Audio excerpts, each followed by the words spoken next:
I've owned plenty of properties over the years, flipping, fixing, and sometimes practically giving them away to families in need. It's a small price to pay if it means making someone's life a little better, especially for families with young kids. So, when I came across this particular house, a sagging old structure looking like it had been abandoned for decades, I didn't hesitate to buy it. A little fixing up and it'd be good as new, right? Besides, it was bank-owned, so the price was next to nothing. A steal. After a few weeks of repairs, I rented it out to the Florences, a family of 4 who were thrilled to be moving in. First-time homeowners with dreams bigger than their budget. I told them I'd check in regularly, bring supplies, whatever they needed. I wanted them to feel at ease in their new home. One quiet Sunday evening, as I was unwinding at home, I got a frantic call.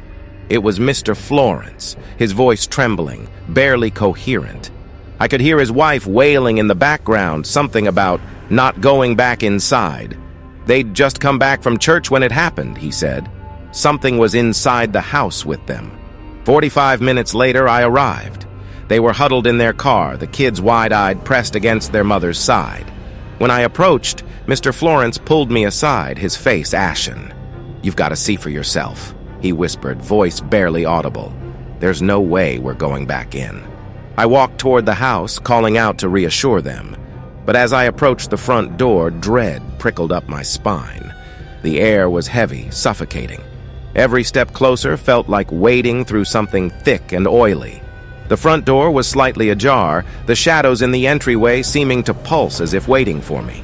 I called out, "What's wrong?" trying to make light of it, but something cold and hostile settled over me. The lights were off, and my first thought was it must be an electrical problem. But when I flipped the switch, nothing happened. I moved further inside, and suddenly the ground beneath my feet began to tremble, faintly at first, then more violent. The walls started to rattle, a low, rumbling growl rising from the depths of the house. Every door in the hallway began to slam open and shut, the sounds overlapping in a violent rhythm that pounded in my ears.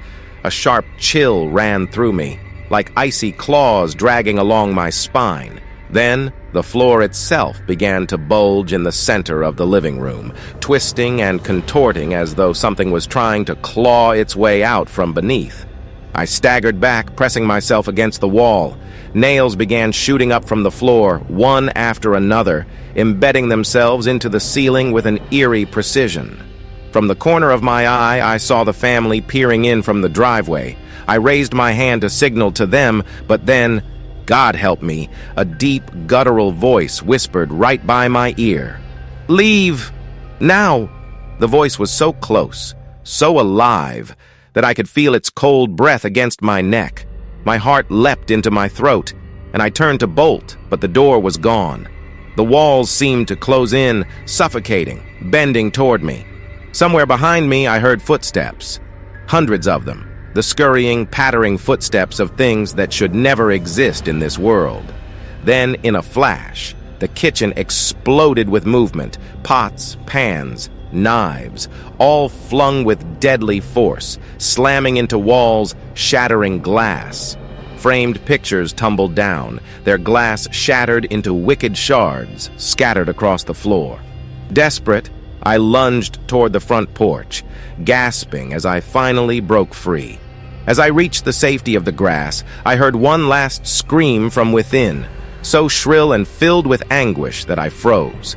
The lights in the house flickered one final time, then fell dark. The family joined me, clutching each other as they sobbed, begging to never set foot in that place again. We piled into our cars, and I drove them to a nearby motel, promising to get them somewhere safe. The only thing that followed us was that lingering chill of whatever had claimed that house as its own. After getting them settled, I returned to the house a week later with friends, determined to retrieve whatever belongings they'd left behind. We moved quickly, and thankfully, nothing happened while we packed. But that house, it was infected with something evil. I had to make sure it never hurt another soul again. That night, gasoline in hand, I circled the property. In the flickering firelight, I caught glimpses of shapes, faces twisted with agony, pressed against the windows from the inside, watching.